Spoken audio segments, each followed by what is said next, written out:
नमस्ते दोस्तों, आप देख रहे हैं भुवन सबर एवं।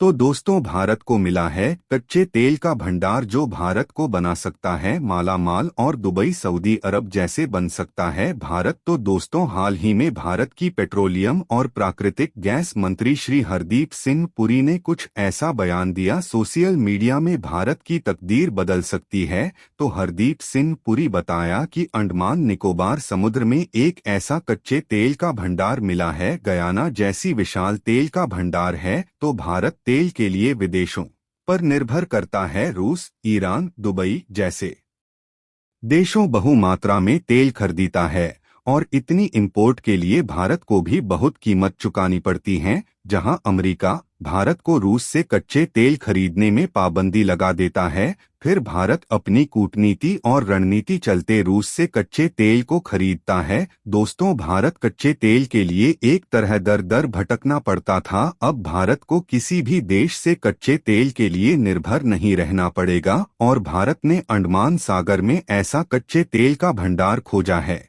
जो दक्षिण अमेरिकी देश गुयाना के बराबर है।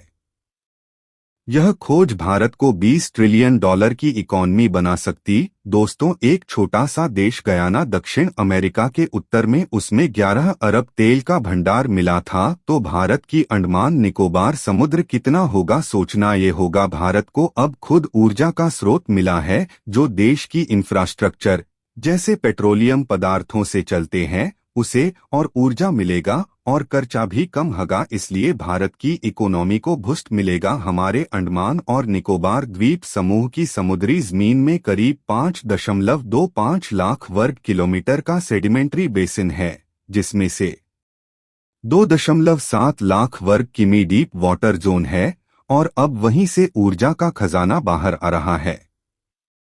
अब इन गहराइयों से सचमुच कुछ विशाल निकलकर आ रहा है। मार्च 2025 में सरकार ने ऑयल फील्ड्स बिल पास करके 1948 का पुराना कानून बदल दिया, जिससे अब निजी कंपनियां भी तेल खोज और उत्पादन में हिस्सेदारी कर सकती हैं।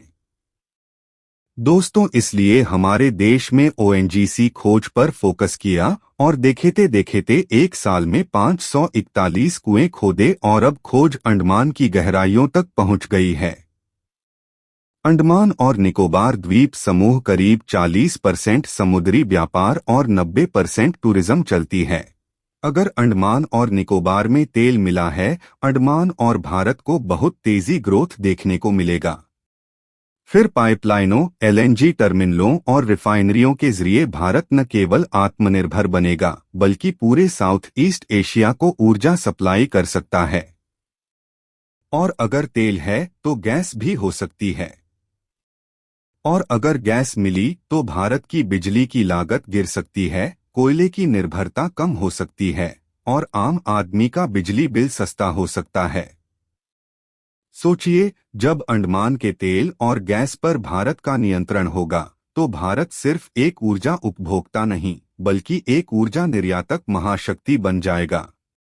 और इतना ही नहीं, वहां से rare earth minerals, cobalt, nickel जैसे तत्व भी मिल सकते हैं जो ईवी और बैटरी उद्योग के लिए बेहद जरूरी हैं।